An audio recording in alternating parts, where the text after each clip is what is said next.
What's up, guys? So today I want to show you how to remove a center cap off of a Ford Explorer Police Interceptor utility. And a lot of people just think you can just grab it and remove it, but the truth is you can't.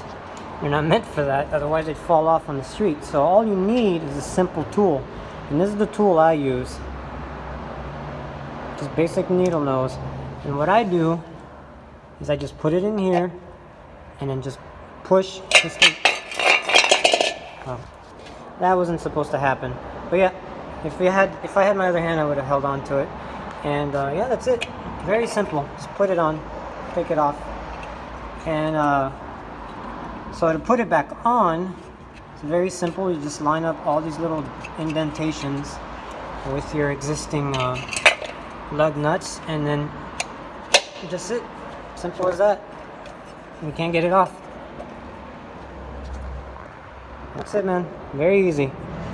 Alright, guys. See you on the next one.